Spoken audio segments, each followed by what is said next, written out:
Don't let me interrupt. Okay, before we move to questions, just a couple of brief opening comments. The Secretary and other senior officials in the department and across the government were engaged through the weekend in monitoring and responding to unfolding events in the Middle East. The Secretary spoke yesterday to the French Foreign Minister about ongoing diplomatic efforts to de-escalate tensions in the region. He is speaking to other counterparts today, both in person on the sidelines of the de-ISIS ministerial that's happening in our building, as well as by phone. And we'll have readouts of those conversations as the day goes on. I want to make a few points clear. Number one, we support Israel's right to defend itself against terrorism. That includes by bringing brutal terrorists such as Hassan Nasrallah to justice. At the same time, we ultimately want to see a diplomatic resolution to conflict in the Middle East that provides long-term security for the people of Israel, the people of Lebanon, and the Palestinian people, as well as the broader region, and we will continue to work to advance efforts along those fronts.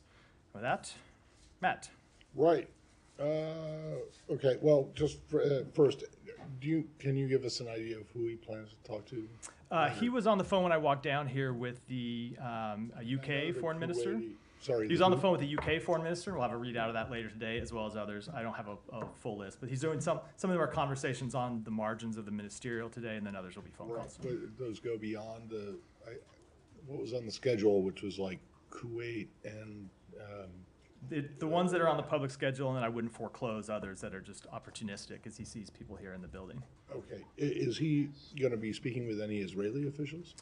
He has been speaking with Israeli officials dating back to last week, and will continue to. Some of those conversations we read out, some we do not. So he has had.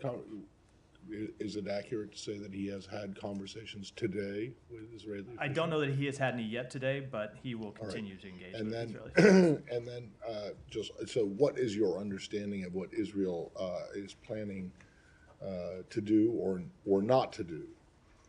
So I will let. I'm going to assume you're. I'm going to assume you're referring to the reports. Tell me what Israel is going to do. I'm asking you what they have told you they are going to do or not do. So I think you're. I shouldn't presume. I'll answer the question, but I think for my voice. That's okay. I know there was an important Buffalo Bills game last night that I assume you were. You know what? I thought I said that we were not going to talk about. I apologize for bringing it up. Fair. It was not a good evening. Fair point. So look, I'll let Israel speak to its own military operations. We have been engaged in conversations with them about those operations, but the timing, purpose, tempo of those, I'll let them speak to. So they haven't told you anything about what's going on? They have been.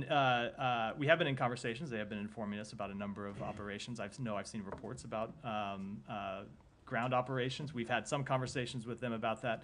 They have, at this time, told us that those are limited operations focused on Hezbollah infrastructure near the border, but we're in continuous conversations with them about it. Thank you. Come here. Matt, on those conversations, and you said they told us those are limited operations.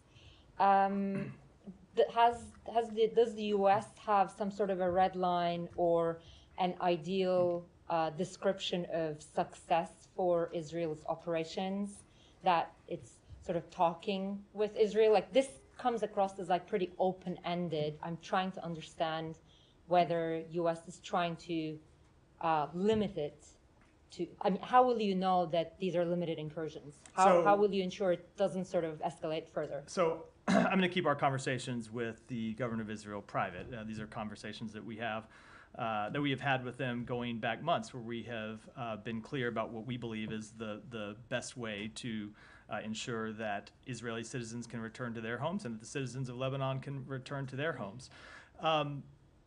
As I said at the top, there are a few things that are true here. Number one, Israel has a right to defend itself against Hezbollah. If you look at how this conflict across Israel's northern border started, it was Hezbollah that started launching attacks on Israel on October 8th, and those attacks continued and have continued and are continuing. If you look at what the acting leader of Hezbollah said just today, it's that their attacks on Israel will continue. So Israel has a right to defend itself against those attacks. So that includes in targeting terrorist infrastructure inside Lebanon. At the same time, We want to ultimately see a diplomatic resolution to this conflict, one that allows citizens on both sides of the border to return to their homes. So it's interesting that now you're saying we want to ultimately see a diplomatic resolution to this, as opposed to last week when United States and France called for a ceasefire in Lebanon. So the United States at this point is no longer calling for a ceasefire in Lebanon? Not at all. You heard the president say today that we continue to support a ceasefire. We do, of course, continue to support it's- hold on, let me finish. We, of course, continue to support a ceasefire. But I think sometimes people either misinterpret or have their own version of what a ceasefire is. A ceasefire is not one side in a conflict unilaterally putting down its arms and stopping the conflict. It is an agreement for both sides to stop the conflict.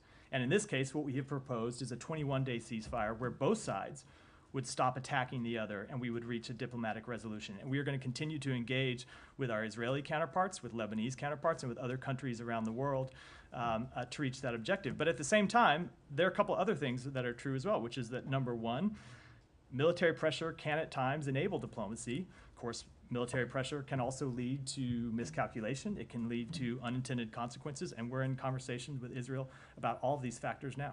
So is that 21-day ceasefire proposal still on the table with the Israelis? Of course it is. You heard the president speak to it today. But that said, a ceasefire is not a call for one side unilaterally in a conflict to stop defending itself. It is a conflict. It is a call for a diplomatic resolution that both sides would agree to. And so, yes, Israel continues to engage in this conflict, but as I said a minute ago, when you heard the new acting leader of Hezbollah come out today, what he said is they are going to continue their attacks on Israel. So it's why I go back to the history of this, that this conflict started because it was Hezbollah on the day after October 7th that started launching rocket attacks across the border that had not stopped until this day. And Israel has a right to defend itself against those attacks. Can you clarify, or can you help us understand what exactly U.S. is doing right now? If that 21-day ceasefire proposal is still on the table, like what are you exactly doing to sort of diplomatically end this? What is the secretary doing, or what is the White House doing? Because from what it sounds like from what you're saying is last week, for example, a U.S. official and I believe senior other U.S. officials have said they disagreed with Israel's argument to escalate to de-escalate. Now, you don't sound like you're disagreeing with that anymore. You're talking about how military pressure could yield to some sort of a diplomatic resolution. So I just want to understand, what are you doing diplomatically? We are engaged in diplomatic conversations with all of the relevant parties in the region, our parties around the world, the parties that were on the call that we put out last week for a diplomatic resolution, and we continue to work to reach one. But if you look at the statement that we put out with the G7, with the EU, with a number of our important Arab partners last week, it was for a ceasefire, but it was also for a diplomatic resolution that called for the implementation of UN Security Council Resolution 1701. And what that resolution would require is something that Hezbollah has never done, and still to this date is not doing, which is to withdraw from the border in a way it was supposed to do years ago. So we will continue to push for a diplomatic resolution, but we should be clear that the burden of that diplomatic resolution falls not just on Israel, but on Hezbollah as well. On what comes after a diplomatic resolution for the current conflict, are you able to just give us a little bit more about the long-term strategy on what happens with Lebanon now, given that there is a bit of a power vacuum in the country? Is this something that the U.S. has longer-term planning for? Is this something that has caught the U.S. off guard in terms of having to work with allies to plan now for the future of Lebanon? Is there something you can give us in terms of understanding the U.S.'s role in this next step for Lebanon? So first of all, I'd say that there has actually been a power vacuum in Lebanon for some time. And there's been a power vacuum in Lebanon largely because Hezbollah has held a veto over the choosing of a new president. And Hezbollah has prevented the convening of the parliament to choose a new president. So it is a sad statement of reality that there has been a political vacuum that has prevented that country from moving forward with full political governance and an ability to implement UN Security Council 1701, as well as a number of economic reforms that we have called for and other partners have called for some time. So I would say, I think with respect to the events of the last few days, it is too early to see how those are going to shake out. Certainly, I think it is an unalloyed good for the people of Lebanon and the people of the broader region that Hassan Nasrallah is no longer walking the face of this earth. He is someone who, as I said, held Lebanon's political governance from moving forward. He is someone who has attacked the civilians of Lebanon over the years. He's someone who's attacked, obviously, civilians of Israel. He's attacked American citizens, and he's attacked civilians in Syria. So it is an unallied good for the region and the world that he is no longer with us. But where Lebanon will go from here, I think it is far too early to say. Obviously, we want to see the people of Lebanon able to choose their future and not be held hostage to a terrorist organization.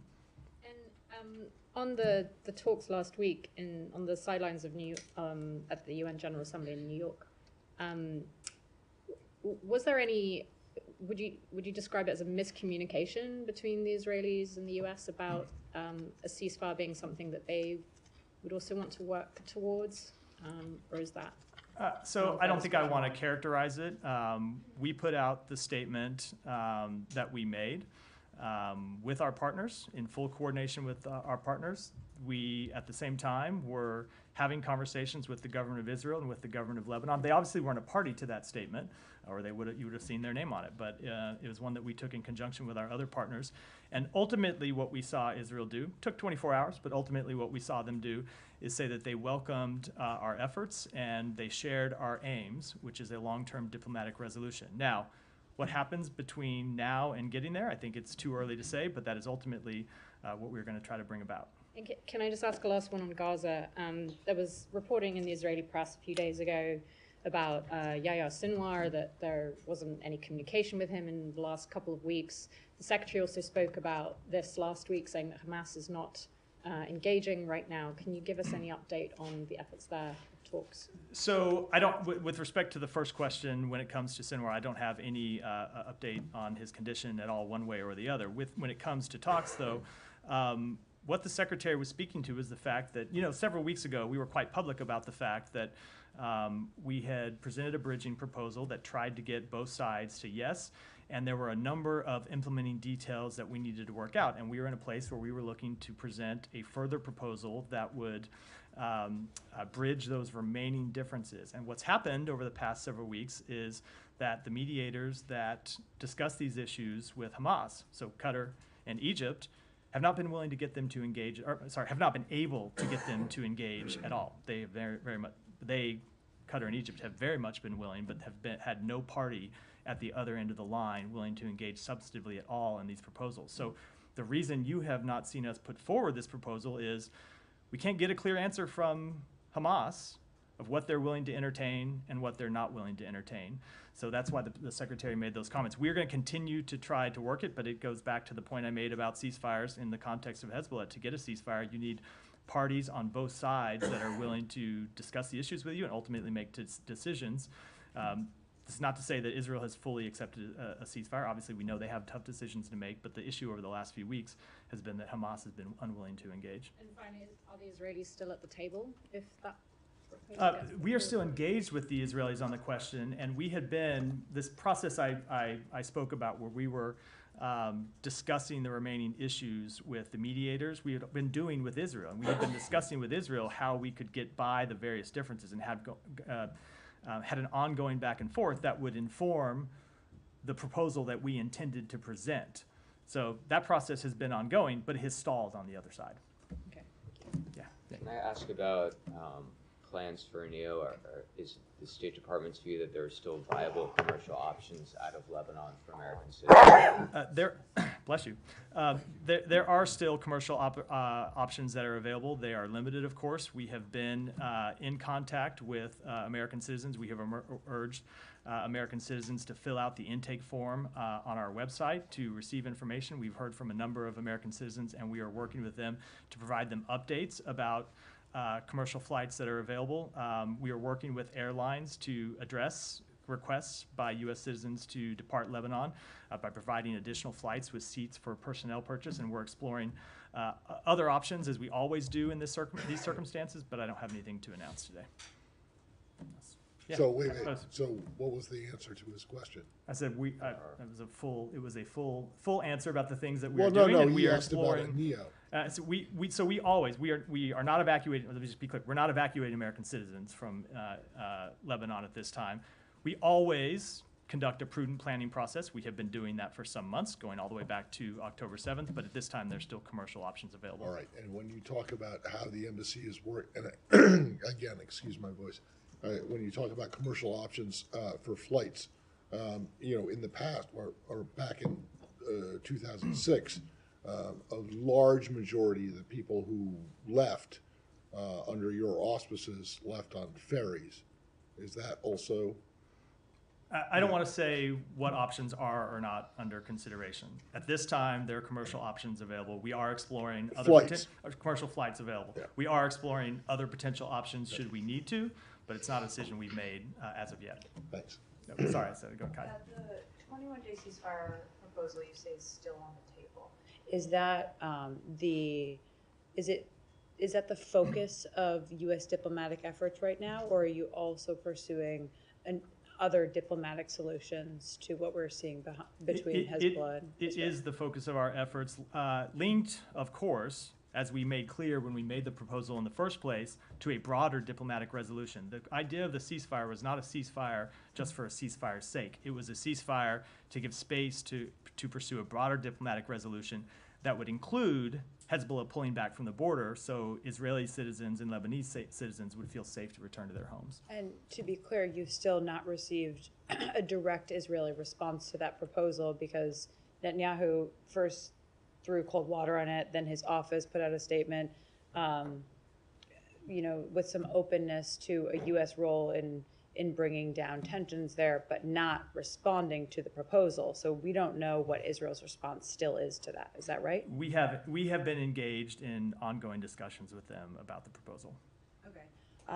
And then when we watch what Israel's doing here, they're saying they're open to a diplomatic solution, but they continue to forge ahead with these incursions into Lebanon.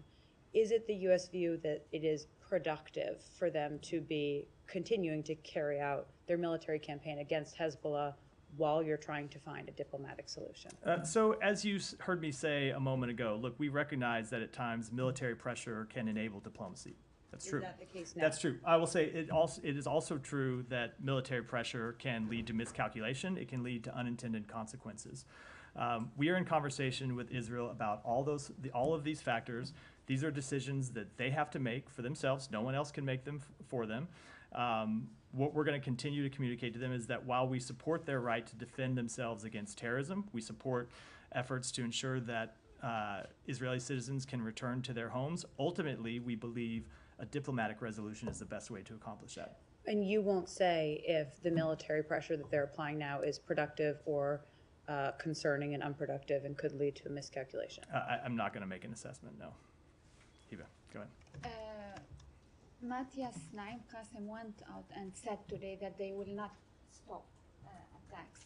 They will continue. But the Lebanese Prime Minister, he said, we are ready. After meeting the speaker, we are ready to implement the 1701. We are ready to send the army to the borders and elect a new president. I know there is a lot of things changing in Lebanon at this moment, but is there a room to avoid a military operation in Lebanon? I mean, what are you asking for? Are you asking now for Hezbollah to go and say, we withdraw from the border, we will implement the 1701 so you can put pressure on the Israeli? Do you think there's a room with the Israeli government, this government, to stop, to avoid a ground operation? We always believe that there is space for diplomacy, and we are not going to give up on diplomacy in this instance, as we never do. I will say we, of course, would welcome the full implementation of 1701. We would welcome the Lebanese armed forces helping to enforce 1701. We would welcome Hezbollah withdrawing from the border, as they said they would do when 1701 was passed, and of course never have done. So those are all steps that we would welcome. They would all be steps that would be important for de-escalating tensions and finding a diplomatic way out of this conflict. And so we'll engage with Lebanon to see that those steps are implemented, but ultimately those are things that we have heard promised before that ultimately haven't proven true. Certainly we would welcome them if they were in this case. Israeli. Why have you then been providing the Lebanese armed forces with hundreds of millions, if not billions of dollars, if they haven't been doing what you want them to? Look, we continue to work to try to increase stability inside Lebanon. We have not given up on 1701, but it's just a statement of fact that has never been fully also implemented. haven't given up on the laugh either, right? No, we have not. Yeah, I'm sorry, were you finished, Heba? So just to follow up on that question, if you're not giving up on the laugh, and the Israeli are targeting Hezbollah, but how they are targeting them also is questionable. But the thing is, regarding the infrastructure and the institutions in Lebanon, is there a kind of warning from the U.S. government that they should not target, for example, the airport, the port, the LAF? We absolutely do not want to see civilian infrastructure targeted. Terrorist infrastructure, Hezbollah targets, of course, are legitimate targets for the IDF, just as America and other countries would strike terrorist organizations that targeted them. But we do not want to see civilians targeted. We do not want to see civilian infrastructure targeted. And one more question. Yeah. The Israeli Prime Minister also said that he wants to change the face of the Middle East, and he was addressing the Iranian people. So what do you read in this speech? Because he made this speech before also his operations in Lebanon. So I have not seen his full remarks. I saw that he released a video today. I haven't watched them in full, so I'm a little bit reluctant to comment on them at this time. Yeah, Tom. Just wanted to follow up on what you were saying a moment ago, because you've spoken a lot about the security issues for both Israel and Lebanon and sort of, across the border and in a state-on-state sense. But what about, how concerned are you about stability within Lebanon, both politically and socially? We know that this is a country with a very fragile sectarian makeup. We've now had a huge shock to that, given what the Israelis have done over the last week or two, and which compounds a series of very significant shocks for that country over the last years, from a financial crisis to the Beirut port explosion and so on. So what's your assessment on what all this does to Lebanon internally? I think it is too early to say. And I'll go back to the answer that I gave. I don't remember whose question it was. The concern over Lebanon's stability is not something that just started last week, right? You look at the incidents that you spoke to. You look at the fact that Hezbollah has prevented the appointment of a president for, I think it's around 2 years now. We have been greatly concerned about the stability of Lebanon. In terms of what the events of the past week mean, I think it is far too early to say, but the exit of Hassan Nasrallah from the stage, we believe is an unalloyed good for the country and the region. It's just a fact when you have a brutal terrorist with that much civilian blood on his hands no longer operating. That is a good outcome. And to follow up on the points about, you were asked a lot about your demands, or your calls rather, for a ceasefire last week. But you did more than that, because you were calling for restraint repeatedly. And the US was leading the diplomatic charge at the United Nations on this. What we have definitely not seen is restraint. And you talked about a ceasefire involving two sides, but on this we have seen a very sharp escalation by the Israelis. So your call for restraint has failed. So we continue to call for a diplomatic resolution, but at the same time, as I said, Hezbollah has continued to launch rockets that have kept Israeli civilians from returning to their home, and Israel absolutely, along with every country in the world, has a right to defend itself from terrorism. It also has a right to go after legitimate terrorist targets like Hassan Nasrallah, and we support them taking those steps. Just as we have brought terrorists who targeted American citizens to justice over time. But that said, we long-term want to see a diplomatic resolution. That's what we're continuing to pursue. But it's just all those things were true. We've seen the Hezbollah rocket fire for many, many months. What we've had in the last week or two is the killing of more than 1,000 people, according to Lebanese officials, in these Israeli strikes. More than 1 million people displaced, according to the United Nations. That's a huge, game-changing escalation. And last week you were calling for restraint. So I'm just sort of asking the question about whether or not you think you got restraint Well, or your calls were heeded. let me just take a few things specifically when it comes to the death of Hassan Nasrallah, which is, I think, the event that most people have referred to as the most escalatory. We support bringing him to justice. We think that ultimately is something that's good. We think that's ultimately something that's good for the country. Now, yes, of course, we do not want to see any civilian harmed in that attack or in any other, but we support them bringing terrorists to justice. We support attacks on Hezbollah. But as I said at the beginning, this kind of activity can both enable diplomacy, and it can also lead to miscalculation. It can lead to unintended consequences. And so we're going to continue to engage to try to de-escalate tensions to the best of our ability, ensure that it doesn't lead to miscalculation and unintended consequences. But ultimately, Israel's a sovereign country that is going to make these decisions for itself. And just on that point about displacement, I mean, I mentioned the UN saying more than 1 million people in Lebanon. I mean, many have had to flee across the border into Syria. Are you happy, or I'll rephrase the question, given the way in which much of this was done, involving, warnings delivered by mobile phone from the Israelis for people to leave their homes in the middle of the night, for example, is this process in compliance with international humanitarian law and the way it's been done? So it's not the kind of assessment I can offer from here. Obviously, to ever reach any of that type of assessment, it's something that officials have to do here, looking at the full facts, and not something I can offer a quick reaction immediately after the events transpire. Yeah, Can I go just ahead. follow up quickly on that? Yeah, okay. Are you how worried is this department about the humanitarian impact of 1 million people leaving Lebanon at this time? Of course, we're worried about the humanitarian impact. We're worried about how that can be destabilizing, as we've seen before during refugee crises. And we are engaged with partners in the region. We'll continue to be engaged to try to find the best way to deliver humanitarian assistance to those people. But ultimately, the best thing that we can do and that other countries in the world can do is find a diplomatic resolution that allows those people to return to their homes. These obviously are not the first people that have had to flee their homes as a result of this conflict. You've had somewhere around 60, 70,000 Israeli families. I think I've seen estimates somewhere around 40,000, I should say Israelis, not Israeli families, somewhere around 40 or 50,000 Lebanese who've had to flee from their homes. So this is unfortunately a problem we've seen since the outset of this conflict, which is why the ultimate way to bring all of those people home is to reach a diplomatic resolution. And is there any near-term prospect of getting them the things that they need as they're fleeing and leaving their homes? It's something that we're working on with humanitarian organizations. Obviously, we're in the early days of this humanitarian situation, but we are in contact with our partners in the region and humanitarian organizations at the UN and elsewhere about how to best provide humanitarian assistance to those people. And are you worried about pulling resources from those who have been displaced in Gaza as a result of this mounting humanitarian problem? So that would always be a concern, but what we would always in this type of situation, as happens whenever there is a humanitarian crisis anywhere in the world that you don't, anywhere in the world, is we'll look to identify, if necessary, new sources of funding to provide humanitarian assistance to people who need it. Thanks. Yeah. You said that Israel has indicated that the ground operations are limited at this time. That doesn't preclude a ground invasion.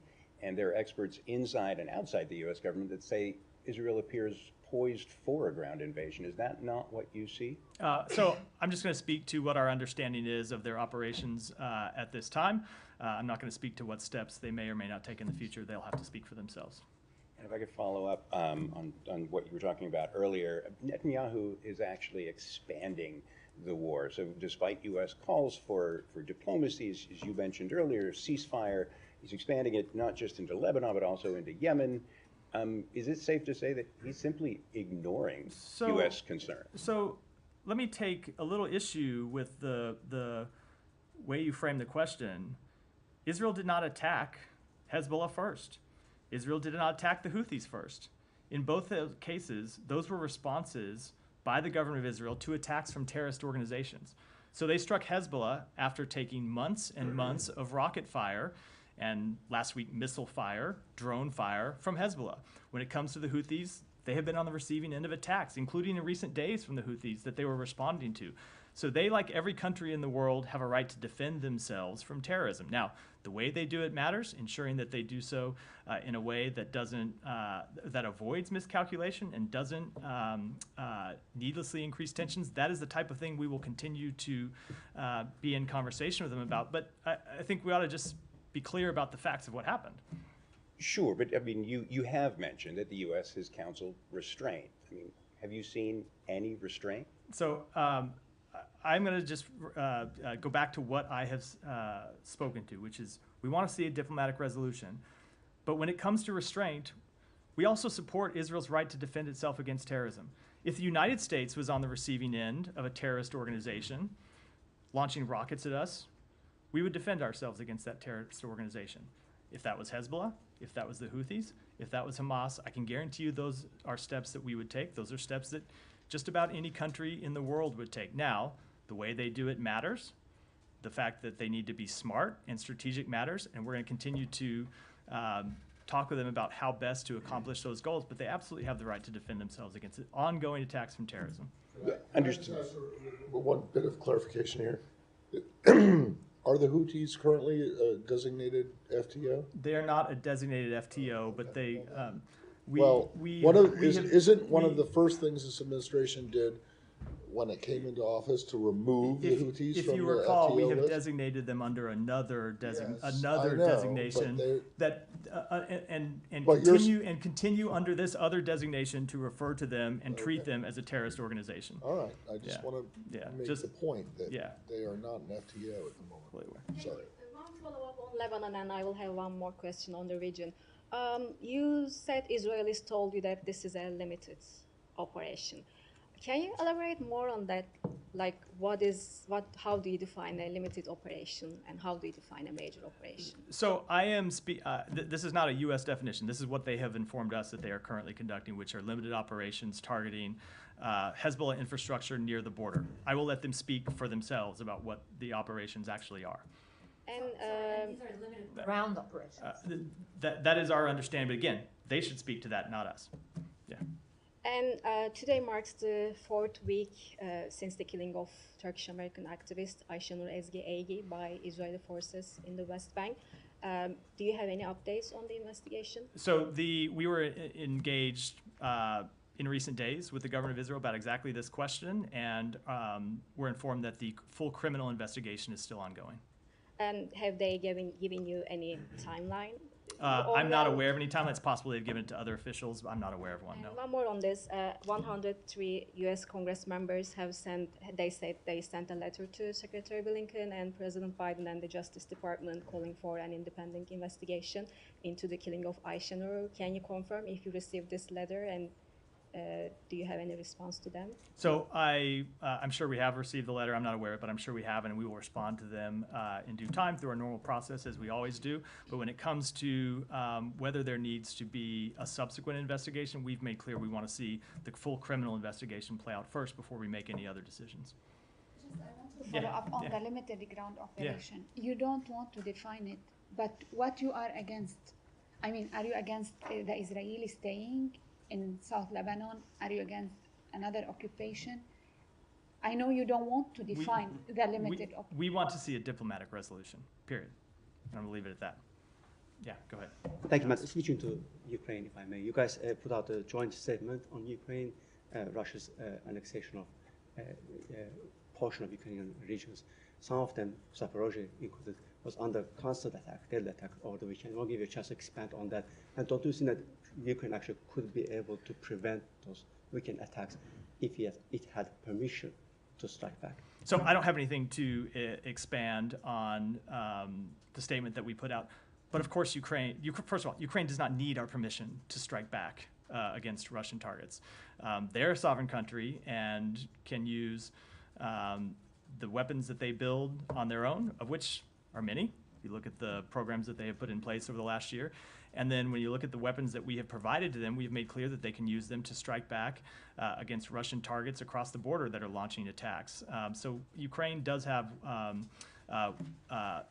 enormous amount of material to defend itself. We always look at whether there are additional tools that we can provide them. If you notice the announcement that the president made on Thursday, we are providing them an additional $8 billion in security assistance, and we will continue to support them. If you're okay with Ukraine's striking back, then why not letting them strike back with your weapons? So, Alex, first of all, I'm just going to say again that you and I have had this conversation before about other weapon systems or tactics that you presented to me as the one magic capability that would change the face of the conflict. And I think I have always made clear that that is not how we see it, that we look at all of the capabilities and all the tactics and all the support that we provide Ukraine in totality, and look at how, when we approve any new weapon system or any new tactic, we look at how it's going to affect the entire battlefield and Ukraine's entire strategy, and that's what we'll continue to do. I'm following last week. Just a follow-up. Prem, go ahead. Thank you, Matt. What we're seeing in Lebanon, we saw a similar pattern with regards to Rafah. First, the U.S. saying that they wouldn't want to see Israel conducting major operations. Then Israel going ahead with what they called limited operations, and then this continued tolerance of sort of day-to-day attacks. That has led to over 44% of all buildings in Rafah being either destroyed or damaged, according to satellite photos. Which is to say that there might not have been a major operation in Rafah, but there was cumulative attacks that led to a good deal of destruction. So how does this precedent of Rafah portend for Lebanon? So every conflict is different, but if you look at what we continue to engage with Israel about when it comes to Lebanon, is ensuring that they have the ability to attack terrorist targets, terrorist infrastructure, a terrorist organization, but ultimately we want to see a diplomatic resolution. Well, was that the case with Rafah, for instance, not just in Rafah, but... We've never wanted to see a diplomatic resolution with Hamas. Well, okay. Well, what about the ceasefire? We wanted to see a ceasefire, but we have always been committed to the destruction of Hamas. We did want to see a ceasefire, but we have always made clear that we wanted to see a different authority moving forward in governance of Gaza. Okay, but so for instance, other UN satellite image shows that 66% of Gaza structures have been damaged. And you earlier today said that the U.S. supports the targeting of terrorist infrastructure, not civilian infrastructure. Does the U.S. believe 66% of Gaza's buildings are terrorist infrastructure? Absolutely not. Absolutely not. Which is why we have been engaged to try to reach a ceasefire to end that conflict, which is why we have been pushing for a ceasefire to months. And I wish that Hamas would come to the table and work with us on a ceasefire. As you heard me saying earlier, Hamas has been absent for weeks, won't even respond to the mediators putting forward ideas asking whether they would agree to a ceasefire or not. Look, you can talk about Israel and the culpability that Israel has and the tough decisions that Israel needs to make. And it's absolutely true that Israel needs to make tough decisions to get to a ceasefire. But the way out of this conflict is a ceasefire. And it is Hamas that is missing in action right now that won't come to the table to talk about one. And then finally, a few weeks ago, the U.S. ambassador to the UN said, quote, "I do not believe the Palestinians as they exist right now have all the elements to give it statehood." What do you think, which elements are Palestinians missing? And do you think the U.S. continual unconditional support to bomb Gaza and Palestine supports achieving those elements? Well, I'll give you one of the elements that is missing, which is Palestinian Authority governance of Gaza. You've seen Hamas in charge of Gaza going back months or going back years. We have tried to reach, or we have put forward ideas for Palestinian Authority governance of Gaza and ultimately a unified Gaza and the West Bank. That's something that would be a prerequisite to a state. That's something that's obviously not happening right now, but something that we'll continue to push for. And then one final thing, I'm sorry. Yeah, Thank you. one more. I'm sorry. Last week, the Israeli Minister of Education, Yoav Kish, said that Lebanon will be annihilated and there is, quote, "no difference between Lebanon and Hezbollah." What's your response to a person tasked with educating Israelis saying such a thing? Well, obviously that statement is not true, and those comments are completely inappropriate. So you said the Palestinian Authority, one of the defects or shortcomings is that the PA doesn't have control over Gaza. Do you think that the PA has effective governing control over the West Bank? It has effective governing control over parts of the West Bank, certainly not all of it. Some of it? Yeah, some of it. Which parts? The parts that it is in control of, and then there are other parts where Israeli maintains security control. So it certainly does with parts of the West Bank. Thank you. I want to follow up regarding the civilian casualties in Lebanon. During the past week, Israel targeted many residential buildings in heavy airstrikes. In one of them, 33 people were killed in Bekaa. Israel always is claiming that there are Hezbollah members there. How is the U.S. not condemning or finding it normal that a whole building can be targeted only for one person, even if kids are being torn to pieces? Sometimes we don't see Hezbollah member after in that building after it was like hit by an airstrike. So we don't want to see a single civilian casualty We are in seeing Lebanon. Yeah, we are seeing them as we see them in other conflicts, and it is a tragedy, and it is why we are trying to pursue a diplomatic resolution to this conflict. This conflict never would have started. Again, if we want to talk about culpability, if Hezbollah on October 8th hadn't started attacking Israel. I know, but it's important to understand why Israel is defending itself against these attacks. It's because Hezbollah started a war, started a conflict with Israel on October 8th. Had nothing to do with Gaza, nothing at all to do with Gaza. They started the conflict, and Israel has a right to defend itself against that terrorism. Now, that doesn't mean that every civilian death isn't a tragedy. Of course it is, and Israel needs to do everything possible to minimize civilian casualties. But the reason why this conflict, just before you interrupt, just let me finish. The reason why this conflict is happening in the first place is because for 12 months, Hezbollah has been attacking Israel. 12 months, and has been unwilling to cease those attacks. And that's why Israel's defending itself. Yeah, but they are not doing a better job. We saw it in Gaza, and we're seeing it again in Lebanon. There's always a lot of civilian casualties. There are always kids that are being targeted, aid workers being targeted. So they're not doing their best job. They absolutely need to do more to minimize civilian casualties. And ultimately, it's why we want to see a diplomatic resolution to the conflict, is because not just the destabilizing effects on the region, but the terrible toll that this war produces for civilians in Lebanon, that's produced for civilians in Gaza, and of course that it produced on October 7th for civilians inside Israel. Yeah, go ahead. Thank you very much, Matt. In Pakistan, this donut shop has become very popular by the name of Krusty's because its employee had called the Chief Justice of the Supreme Court of Pakistan that shame on you. My question is, do you hear these things? I mean, spokesperson, you see globally, do you see countries where the Chief Justices are called shame on you?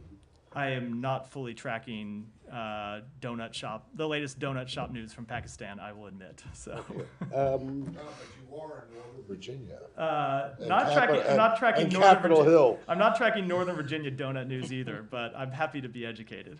Yeah. I love donuts, so sour cream donuts especially. If anyone wants to bring them to the briefing room. After the three pillars of the states are gone in Pakistan, that's why I was asking about it. But KP, the province which I belong to and have the newspaper since 40 years, its chief minister in a statement yesterday said to the federal government of Shehbaz Sharif, after their protest was interrupted and stuff, that if next time you shoot us with 1 bullet, we're going to shoot you with 10 bullets.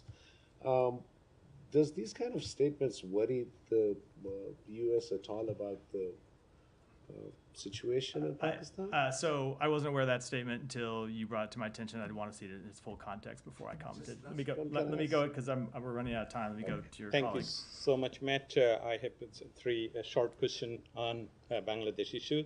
Given Nobel laureate and chief advisor to the Bangladesh government, Muhammad Yunus' recent acknowledgement of meticulously designed conspiracy leading to political change in Bangladesh.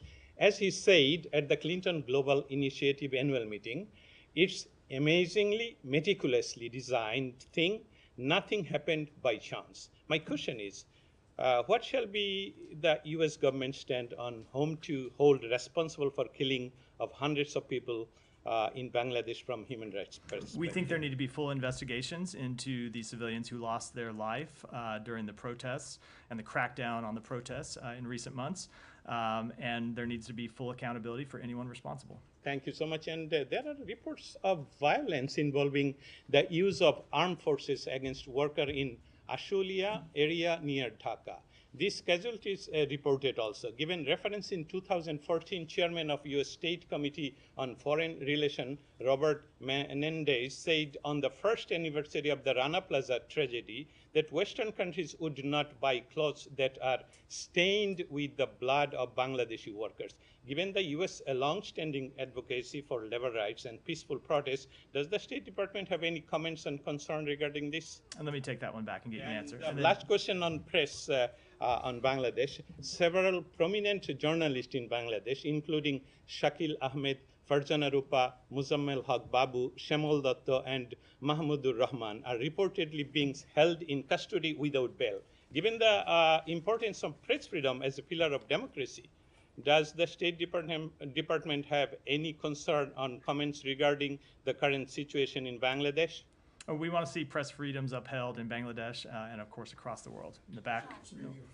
Thank you. In Asia, did you get an answer to the question I posed? No, to you? I have to follow up with you on it. Over the last few hours, Israel has been striking not only in Dahi, the suburbs, but also in Kola, which is inside Beirut for the first time. It's an area, Kola, that it's a connection point to the airport where there is many foreigners, not just Lebanese people, people from many sects. So it's not just Hezbollah. Are you concerned about this more recent strike? And is it time to ask, are you in coordination with Israel about what is a red line, what is not a red line, where to strike and bomb? Because there is U.S. citizens in Lebanon, and that's an area frequently. So I've seen reports of that strike. I don't have any further information about it, so I wouldn't want to comment on detail. But as I said earlier, of course, we do not want to see any civilian targets, any civilian infrastructure targeted in any way. Let me go to Nick, and then we'll wrap it there. There's reporting the U.S. will not seek another term on the UN Human Rights Council. Is that accurate, and if so, why? It is accurate.